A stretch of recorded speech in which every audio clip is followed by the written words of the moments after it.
اور وہاں سے پکار ہوتی ہے حل من مستغفر، ہے کوئی آنسو بہانے والا میں اپنے دامن رحمت سے پوچھ لوں، ہے کوئی مجھ سے مانگنے والا میں اس کا دامن بھر دوں، ہے کوئی نامراد اس کی مرادیں پوری کر دوں، ہے کوئی ضعیف اسے توانائی دے دوں، ہے کوئی بے اولاد اسے اولاد عطا کر دوں، ہے کوئی بے آبرو اسے عزت عطا کر دوں۔ ساری رات پکار ہوتی ہے۔ اور پشاور کے روشن ضمیروں، پکار بھی انہی کو ہوتی ہے نہ جو سو رہے ہوں۔ گیلانی جیسے عابدین شب زندہ دار تو پہلے بھی اللہ کے در پہ جھکے ہوئے ہوتے ہیں۔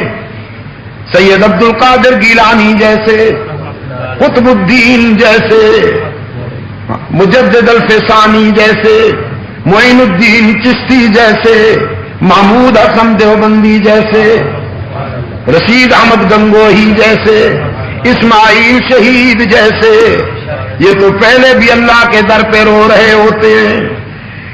ان کو پکارا جاتا ہے جو غفلت کی چادر تان کر سو رہے ہوتے ہیں، انہیں دعوت دی جاتی ہے باز آ باز آ، ہر آنچ ہستی باز آ، گر کافرو گبرو بت پرستی باز آ، ای درگہ ماں درگہ نومیدی نیست، صد بار اگر توبہ شکستی باز آ، او خطاکار او گناہگار، اگر 100 مرتبہ توبہ کر کے توڑ دی ہے نبھا نہیں سکا تو ایک بار پھر میرے در پہ آ کے دیکھ، جبین نیاز جھکا کے دیکھ، طلب کا دامن پھیلا کے دیکھ، ندامت کے اشک بہا کے دیکھ، میرے لطف و کرم کو آزما کے دیکھ، تیرے آنے میں دیر ہے میرے راضی ہونے میں دیر نہیں ہوگی۔ باقی جہاں جاؤ گے پشاور والوں لوٹے جاؤ گے، باقی جہاں جاؤ گے لوٹے جاؤ گے۔ لوگ نذرانے بٹورنے کے لیے سٹائل بنا کے بیٹھے ہیں، چادریں اوڑھ کے بیٹھے ہیں، جھنڈیاں لہرا کے بیٹھے ہیں، بزرگان دین کی قبروں کو چادریں پہنا کر ڈیکوریٹ کر کے سجا کے بیٹھے ہیں تاکہ شکار اچھی طرح پھنس جائیں۔ اور مینیفیسٹو یہ ہے، سلوگن یہ ہے، کچھ لے کے آؤ گے تو کچھ لے کے جاؤ گے، خالی ہاتھ آؤ گے تو،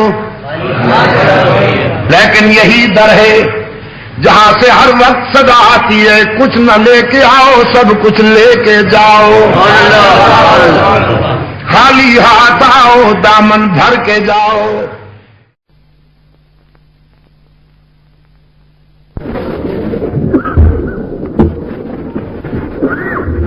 الحمد لله وحده والصلاة والسلام على من لا نبي بعده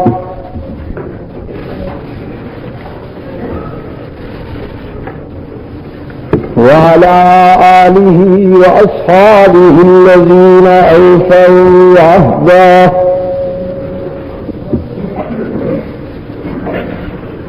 الذين هم مفاتيح الرحمة ومصابيح الغرر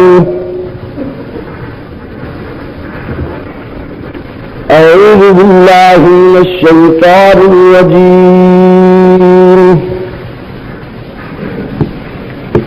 بسم الله الرحمن الرحيم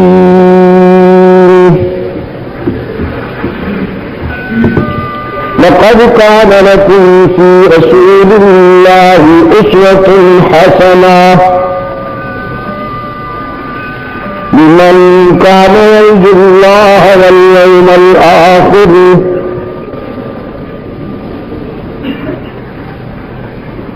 وقال النبي صلى الله عليه وسلم إنما بعثت لأتمم مكارم الأخلاق وعن معاوية بن أبي سفيان رضي الله تعالى عنهما قال قال رسول الله صلى الله عليه وسلم من يرد الله به خيرا يفقهه في الدين صدق الله وصدق رسوله النبي الأمي الكريم ونحن على ذلك من الشاهدين والشاكرين والحمد لله رب العالمين.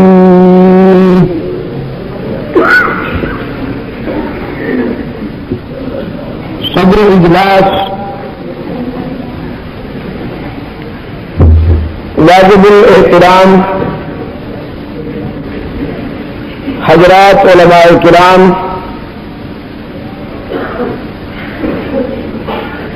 گرامی قدر بزرگوں اور عزیز دوستوں، آج 2 دسمبر 1985 ہم یہاں سرگودا میں دعوت و تبلیغ کی نسبت سے جمع ہیں۔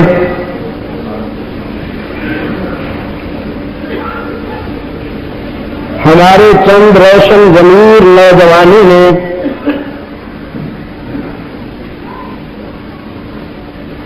ان خوبصورت پروگراموں کا ایک سلسلہ ترتیب دیا، جس کے متعدد پروگرام آپ کے سامنے ہو چکے۔ میں سمجھتا ہوں کہ اگر میری قوم کا شباب اور جوانی اپنے فکر و نظر کی تعمیر کے جذبہ سے ان نوجوانوں کے ساتھ قدم ملا کے چلے تو بہت جلد اندھیروں کو شکست فاش اور قرآن و سنت کے سویروں کو واضح جیت ہماری آنکھوں کے سامنے یوں آئے گی کہ ہم اور ہماری آنے والی نسلیں اس سے مستفید ہو سکیں گے۔ میں ہدیہ تبریک پیش کرتا ہوں اپنے ان روشن ضمیر نوجوانوں کو۔ ایک طویل اور پیچیدہ سفر کر کے آپ کی خدمت میں کھڑا ہوا ہوں۔ گزشتہ شب جڑا والا سے ہم فارغ ہو کر کوہاٹ کے لیے مسافر ہوئے تھے۔ آپ کے سرگودا سے ہم رات تقریباً 2:45 بجے گزرے تھے۔ کوہاٹ میں کالجز کے نوجوانوں کے زیر اہتمام سیرت کانفرنس تھی۔ اس میں شرکت کے بعد میں نے بلا تاخیر سفر شروع کیا اور یہاں مغرب کی نماز کے بعد عشاء کی اذانیں تقریباً ہونے والی تھی کہ ہم سرگودا پہنچے۔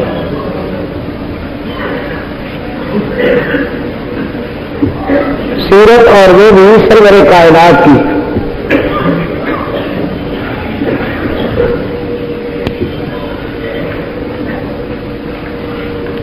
سرگودا کے دوستوں، میں کہا کرتا ہوں جبریل امین کی زبان چاہیے اس موضوع کو بیان کرنے کے لیے، اور صدیق اکبر جیسے شاخ کا دل چاہیے اس موضوع کو سننے کے لیے۔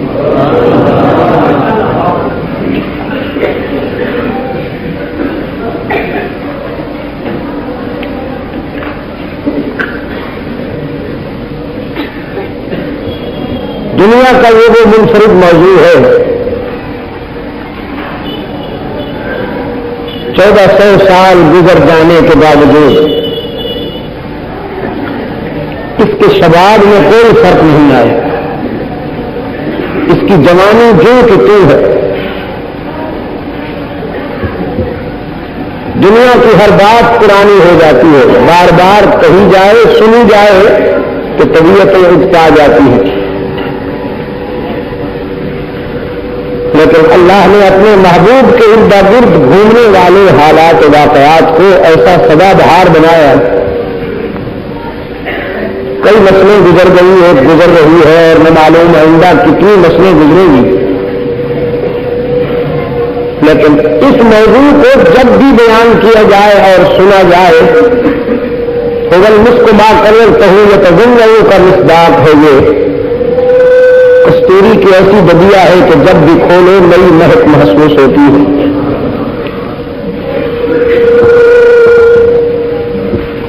اس موضوع پر جب بولنے کے لیے کوئی آمادہ ہوتا ہے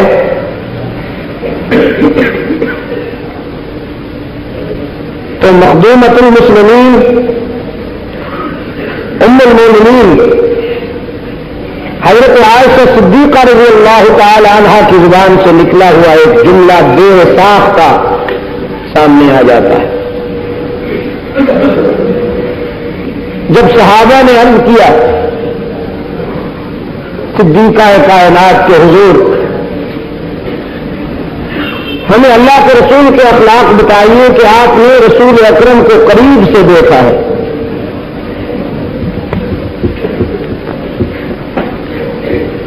دنیا کے دو خوش نصیب انسان ہیں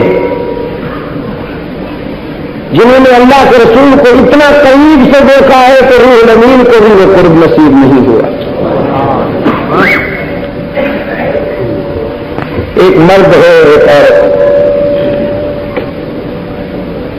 اور حسن اتفاق کی حد ہے کہ مرد ابو بکر صدیق ہے, عورت انہی کی بیٹی عائشہ صدیقہ ہے.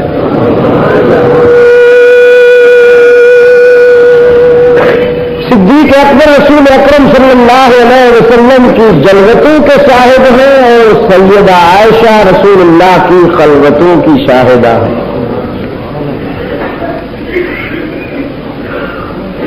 اگرچہ کچھ خلوتیں صدیق اکبر رضی اللہ تعالی عنہ کے حصہ میں بھی آئیں جن پر قیامت تک رشک کیا جاتا رہے گا. ایک دن آسمان کے دامن میں ستاروں کا ہجوم دیکھ کر سیدہ عائشہ صدیقہ رضی اللہ تعالی عنہا نے عرض کیا اللہ کے رسول آپ کی امت میں کوئی ایسا خوش نصیب کہ جس کے اعمال حسنہ آسمان کے ستارے جتنے ہوں, جس کی نیکیاں آسمان کے ستارے جتنے ہوں, آپ کی امت میں کوئی ایسا بھی خوش نصیب ہے؟ اللہ کے رسول نے فرمایا ہاں, میری امت میں عمر بن خطاب وہ خوش نصیب ہے کہ جس کی زندگی کی نیکیاں اور خوبیاں آسمان کے ستارے سے بھی زیادہ ہیں. سیدہ عائشہ صدیقہ رضی اللہ عنہا نے عرض کیا وہ ابھی میرے باپ کے متعلق آپ کا کیا ارشاد ہے؟ اللہ کے رسول صلی اللہ علیہ وسلم نے فرمایا اپنے باپ کی کیا بات کرتی ہو؟ ہجرت کے سفر میں تیرے باپ نے میرے ساتھ غار ثور کی خلوتوں میں جو 3 راتیں گزاری ہیں, عمر بن خطاب کی زندگی کی ساری نیکیاں ان 3 میں سے ایک رات کا بھی مقابلہ نہیں کر سکتی.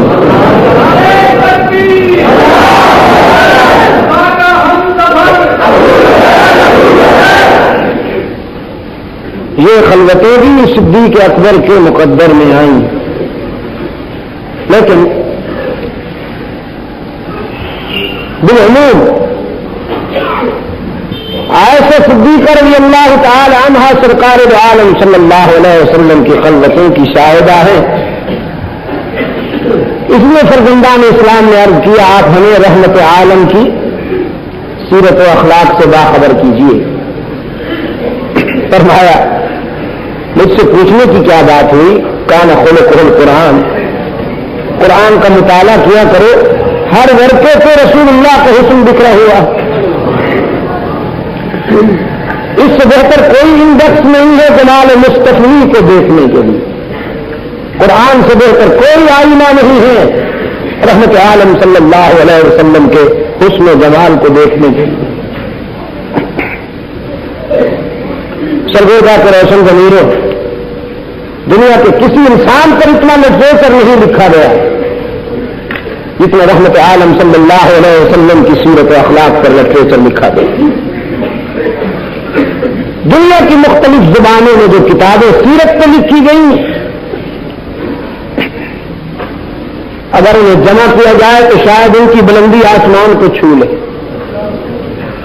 لیکن میرا وجدان کہتا ہے کہ ابھی تک رحمت عالم کے حسن و جمال کا عشر و عشور بھی بیان نہیں ہوا. یہ سب لٹریچر کشنا ہے ابھی. ہاں ایک سیرت کی کتاب ہے، اگر آپ وعدہ کریں کہ آپ اس کا مطالعہ کریں گے. بہت ساری سیرت کی کتابیں آپ نے پڑھی ہوں، اگر آپ وعدہ کریں تو میں اس کا نام بتا دوں. اس سے بہتر سیرت کی کتاب میری نظر سے نہیں گزری.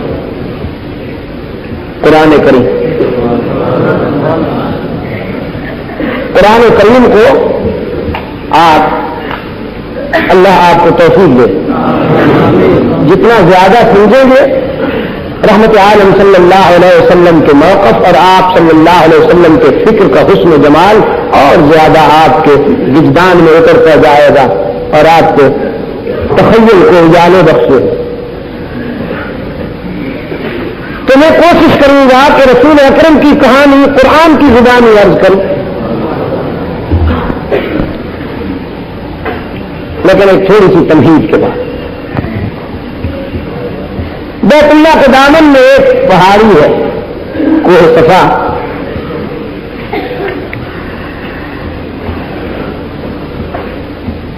صفا کی بلندیوں پر کھڑا ہوا ایک شخص چادر ہلا ہلا کر مکہ والوں کو بلا رہا تھا کہ ذرا میرے قریب آ جاؤ، میں تم سے کچھ کہنا چاہتا ہوں. عرب کے معاشرے میں جب کوئی چادر ہلایا کرتا تھا تو لوگ سمجھتے کہ یہ کوئی اہم بات کہنا چاہتا ہے، امپورٹنٹ انفارمیشن اناؤنس کرنا چاہتا ہے. لوگ کھچ کھچ کر جمع ہوتے تھے اور آج تو وہ ہاتھ چادر ہلا رہے تھے جو صداقتوں کی پہچان تھے، جو سچائی کا نشان تھے. بوڑھے بچے، جوان عورتیں سب کھچ کھچ کر لپک لپک کر رحمت عالم کے قدموں میں آئے. ان میں وڈیرے بھی تھے، رعایا بھی، مخدوم بھی تھے، مرید بھی، گدی نشین بھی تھے، تعویذ بندہ لینے والے بھی.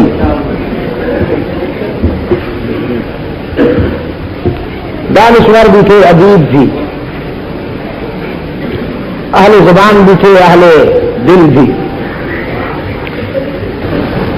سب جمع ہوئے اور ایک معقول گیدرنگ ہو گئی رحمت عالم صلی اللہ علیہ وسلم کے سامنے. ہم اصل گوش آج یہ سننا چاہتے تھے کہ کائنات کا سب سے بڑا سچا انسان کیا کہنا چاہتا ہے. اور یہ پیشگی اور کر دوں کہ اللہ کے رسول کی حیثیت سے محمد عربی کی یہ پہلی تقریر تھی جو صفا کی بلندیوں سے نشر ہونے والی. جب حالات موجود ہو گئے اور فضا سج گئی تو رسول اکرم صلی اللہ علیہ وسلم کے لبوں میں جنبش ہوئی. پہلا جملہ جو نطق رسالت سے ادا ہوا وہ یہ تھا کہ هل وجدتمونی صادقا او کاذبا.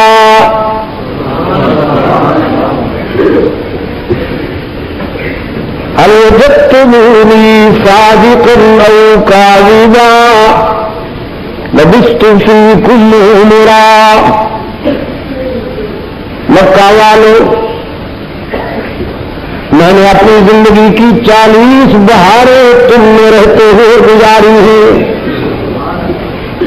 جج بناتا ہوں تمہارے ضمیر کو، بلا تکلف تبصرہ کرو. آج تم نے مجھے سچا پایا یا اس کے برعکس؟ ایک دوسرے کی طرف دیکھتے ہوئے حیرت زدہ ہو کر کہ یہ پوچھنے کی کیا ضرورت تھی.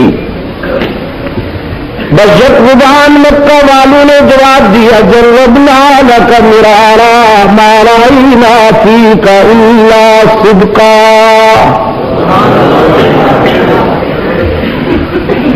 عبداللہ کے یتیم،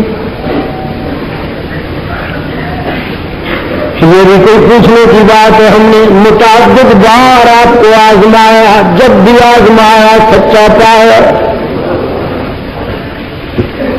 آپ تو صداقت و دیانت کا نشان ہے، سچائی کا برہان ہے. سرگودا کے دوستوں، مکہ والوں نے مبالغہ کیا یا حقیقت پسندی سے کام لیا؟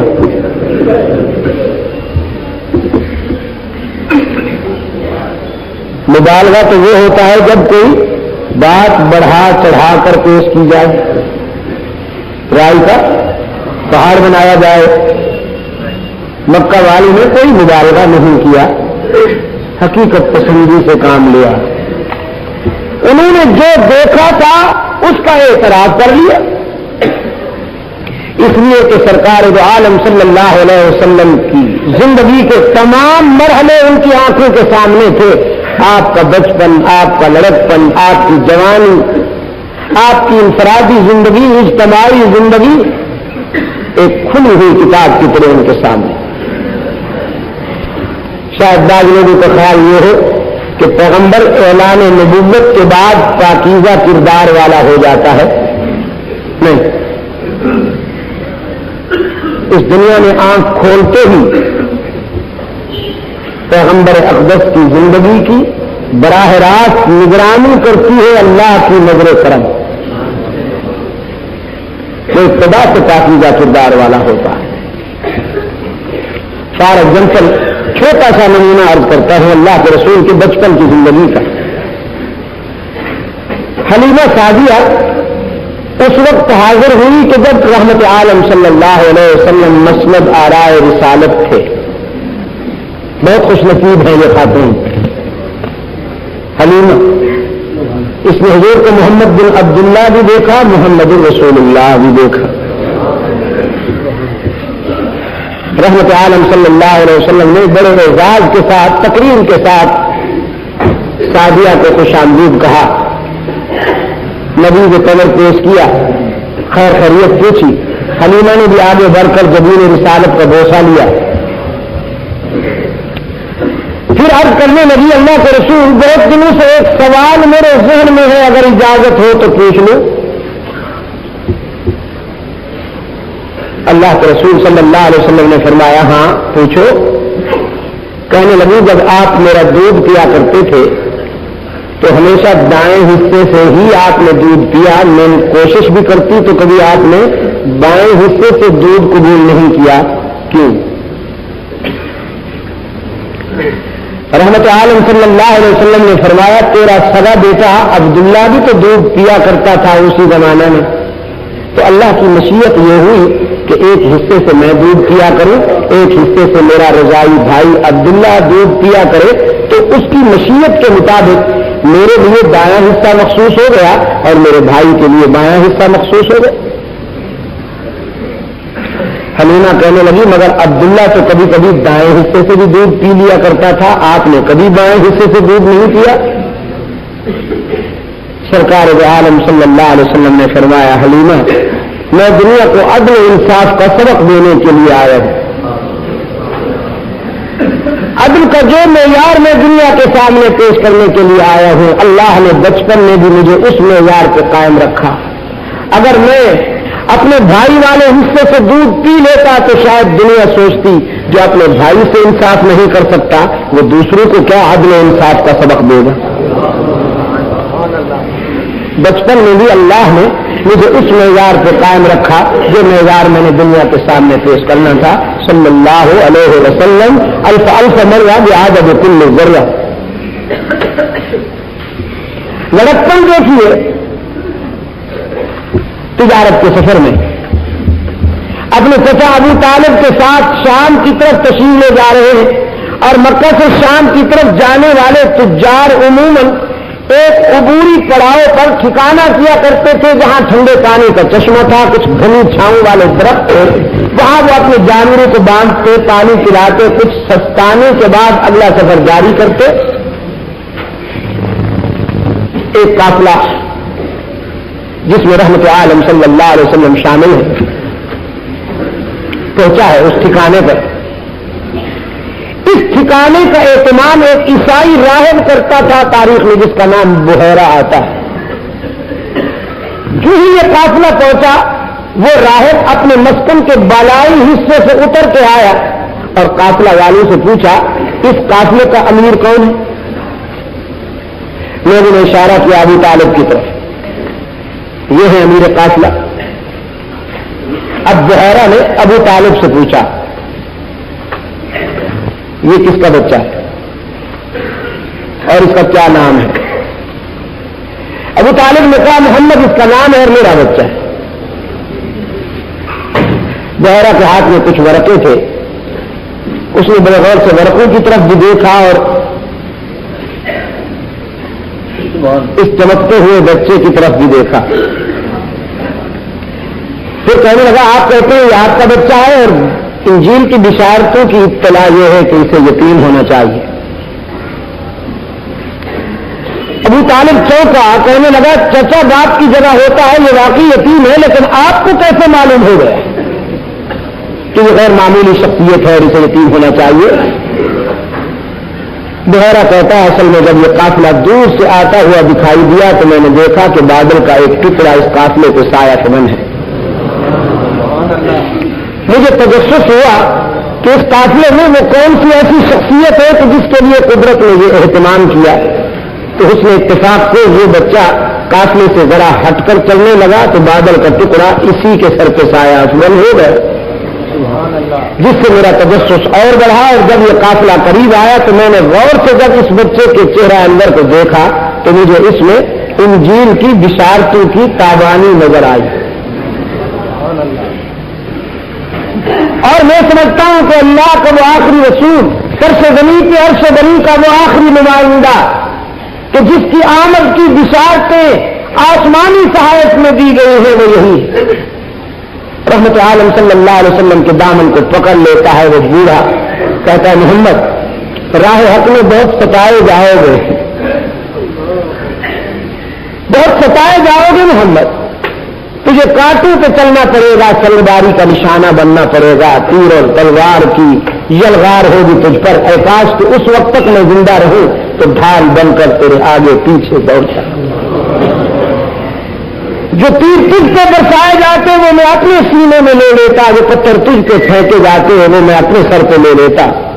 لیکن چراغ سحری ہوں, اس وقت تک زندہ نہیں رہوں گا. بس میری گواہی دے دینا, حشر میں میں تیرے غلامی میں شمار ہو جاؤں. آج میں تیری صداقت پر ایمان لاتا ہوں. سرکار دو عالم صلی اللہ علیہ وسلم کا لڑکپن بھی چمکتا ہوا تاباں اور درخشاں.